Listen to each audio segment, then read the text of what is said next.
What is good, you guys? So I've had a lot of requests for this, and then I put it up on Instagram, and it seemed like a lot of people want to do this or see this. So we are gonna do a quick little room tour, and I think I'm gonna go into the details of like this full setup, go into the backstage area, and go over my mess. But let's just dig right in. We'll start with the ring, which is probably the most intriguing spot. So right now I have this light on overhead. I'll turn these bad guys on in a little bit. But let's first off just kind of look at the overall setup. I have 3 of these lights. I have one here, one above, and one here. So they're all, let's see, they're all Generac, for those wondering. Come on, focus. They're all LED powered, all plugged in. I basically have them all connected here, and then they go back into the outlet. Big fan of 3-point lighting. This one kind of gives me a little bit of wiggle if I want to move it, have it on a boom.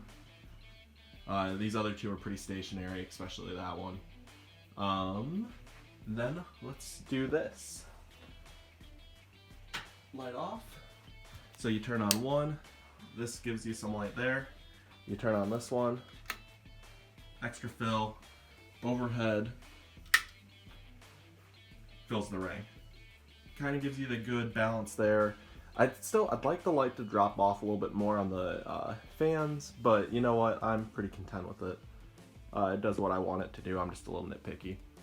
And then next we'll see this is a piece that a lot of people haven't seen. Here is the duct taped Titantron, which gives me some issues. I need to make it a little better, but alas, there it is, because I built, this is all cardboard, stapled this thing on. It seems to do the trick. From a distance it doesn't look as bad as it does up close. And then that way it's all connected to, so I have 4 controllers. This one controls the lights here, so that goes all the way up. So we're gonna turn these off real quick just to, these little lights don't overpower the big guys. So here we go. So there's that. So that one's that one. And then I have this remote here, controls these 2. And then finally, and this one gets a little finicky because this remote seems to work for these as well, but this goes right here. Yeah, see, it changed the color. But yeah, then that's kind of my disco strobe.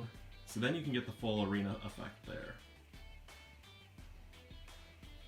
So next up, let's turn these guys back on. So I think that's the biggest thing that people have asked me about the ring. Let me know in the comments too if you have any questions.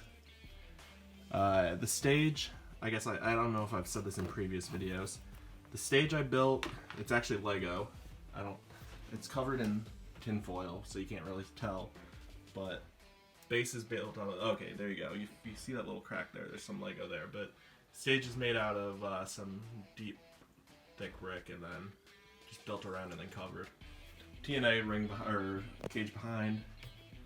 I put everything on my thumb drive to play the Titantrons, and then I just have the keyboard there, which you can see in some shots if you look closely. Good luck pointing it out. I know everyone will point it out.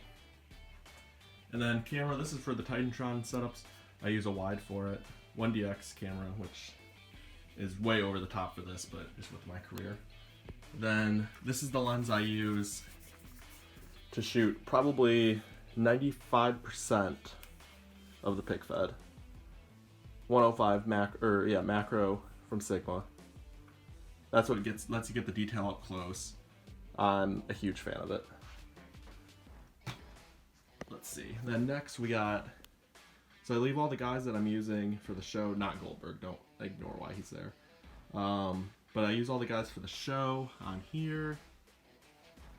And then some more random stuff. I mean, Ricochet's in the show, updated UE, Sammy fix up. And then here are some parts of things that I'm kind of working on. I don't know, there's some things that like, I have Greg Valentine might do, Trevor Murdoch might do Eugene, I don't know. Half of these things I don't know what I'm doing, but just kind of wing it. Here's some of my baggy figures, a lot of TNA stuff, and then just some basics. Underneath my table setup, I have unopened product that I just haven't gotten around to. And then over here is kind of a new area that I've set up, and it's a mess. It's not good yet, but those are ones that I'm using for customs. Beyond that, there's no real rhyme or reason. It's just a lot of accessories that I don't know what to do with right now. Down there is the old backstage setup, and here is the new backstage setup, which I'm still kind of getting a feel for, but I'm pretty happy with how it's looking. Underneath, I have more accessories in this bin than all my hands and like random heads. I also have random heads here. I'm probably gonna sell those at some point. Let me know if you're interested in buying some heads in bulk. But yeah, and then let's see. I have a mess here, some extra ring ropes, cages, just random stuff. But yeah, overall, that's what I use for hanging stuff, which I rarely do. But yeah, overall, here we go. Here is the full setup. Hopefully you guys enjoy, and I will see you on Tuesday for episode 15. Let's go.